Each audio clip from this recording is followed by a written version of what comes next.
Ալիևի բոլոր ցանկությունները, բոլոր հանձնարարականները խելոք կատարող Նիկոլ Փաշինյանին։ Ես ուզում եմ հիշեցնել 2020 թվականի դեկտեմբերի 7-ին Բաքվում խայտարակ իրենց համար խաղաղության մեզ համար ամոթի շքերթը եւ ուզում եմ հիշեցնել Ալիևի ելույթից մի հատված։ Ինքը ասեց ես այնքան կուզենայի Էնվեր Փաշան ողջ լիներ եւ տեսներ մեր այս հաղթանակը, տեսներ թե մենք ինչպես ոչնչացրեցինք Հայաստանը եւ այսօր մենք տեսնում ենք իրենց ատամները միջև վերջ բացած Երևանի փողոցներում մեր հարկատուների հաշվին շրջող թուրք լրագրողների, ովքեր արդեն իրենց լրատվամիջոցներում հայտարարում են, որ Նիկոլ Փաշինյանի հետ քննարկել են նաեւ ցեղասպանության հարցը եւ Նիկոլ Փաշինյանը ասել է, որ այո, դրանք հարցեր են, որոնք դեռևս պիտի քննարկեն։ Այսինքն Նիկոլ Փաշինյանը հաստատել է, որ հա դե ցեղասպանության հարցերը պիտի քննարկենք, հլը հասկանանք, ով ումա ցեղասպանել։ Չկասկածեք, որ մի օր էլ Նիկոլ Փաշինյանը կանգնելու է եւ թուրք ժողովրդից ներողություն ախնդրելու 15 թվականին ցեղասպանված 1.5 միլիոն հայերի փոխարեն ասելու է կներեք քիչ եք ցեղասպանել կամ դուք չեք ցեղասպանել մենք հələ կպարզենք սրանք կարողա ինքնա ցեղասպանվել են եւ այստեղ ես դիմում եմ Սփյուռքին ոնց է այս ամենը հանդուրժում Ոնց է այս ամենը հանդուրժում, երբ որ հայ դատի գրասենյակի ղեկավար Գասպար Կարապետյանը հայտարարեց, որ սփյուռքահայերի հետ հանդիպման ժամանակ բոլոր համայնքներում ստիպում են, որ սփյուռքահայերը տան ոչ միայն բլոկնոտները, գրիչները, ամեն ինչ տան հեռախոսները բնականաբար, այլ նաև ստիպում են, որ հանեք ձեր ձերքի ժամացույցը։ Լավ դուք գետինը չեք մտնում, լավ դուք ոնց եք կարողանում հանդուրժել այս ամենը։ Եվ հիմա,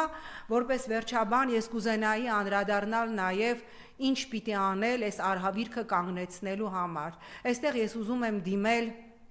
անդիմադիր տարբեր բևեռների, դադարեցրեք այս անարժանապատիվ կռիվը Դադարեցրեք ով բերեց Նիկոլին այս անարժանապատիվ կռիվը, որտեղ այսօր մեկ կարևոր հարց մենք ունենք. ով է հեռացնելու եւ ինչպես ենք հեռացնելու այս ռեժիմը, որի մնալը գոյաբանական վտանգ է Հայաստանի Հանրապետության համար, որովհետեւ մենք տեսնում ենք, որ Նիկոլ Փաշինյանը 1 րոպե անգամ չի վարանում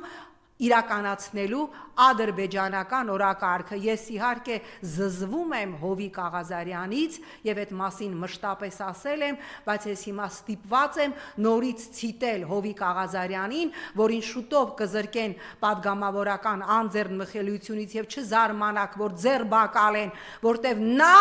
դուրս է եկել ուսապարկերի ընդհանուր կանոնադրության դեմ Հովիկ Աղազարյանը հայտարարեց, այո, Նիկոլ Փաշինյանը ֆիքս իդեա ունի, նա ամեն ինչ անում է վերացնելու Հայաստանի երրորդ հանրապետությունը եւ ստեղծելու ինքը ուզում է դառնալ, ինչպես ասում էր իմ կողմից ատելի եւ նողկալի Հովիկ Աղազարյանը, ասում էր Նիկոլը ուզում է ամեն գնով ոչնչացնի Հայաստանի երրորդ հանրապետությունը եւ ինքը դառնա Հայաստանի 4-րդ հանրապետության հայրը, հիմնադիր հայրը, իսկ մենք գիտենք, որ Հայաստանի Նիկոլի հիմնած 4-րդ հանրապետությունը լավագույն դեպքում լինելու է թուրքական վիլայետ եւ եզրափակելով նորից կոչս բոլոր արժանապատիվ հայերին Ռուսաստանում, Միացյալ Նահանգներում, Եվրոպայում, ամենուր բարձրացրեք բողոքի ձեր ձայնը, օգտագործեք ձեր կապերը ռուսական քաղաքական էլիտայի, Միացյալ Նահանգներում, Եվրոպայում, Ֆրանսիայում, որպիսի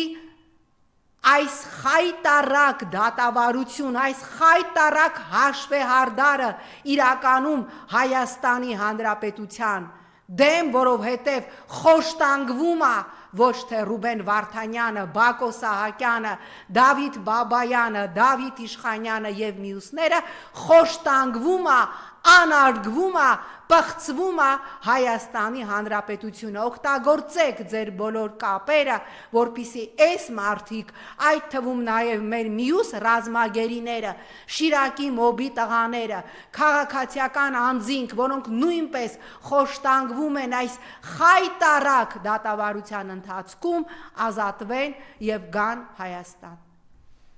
Ես եմ շնորհակալ։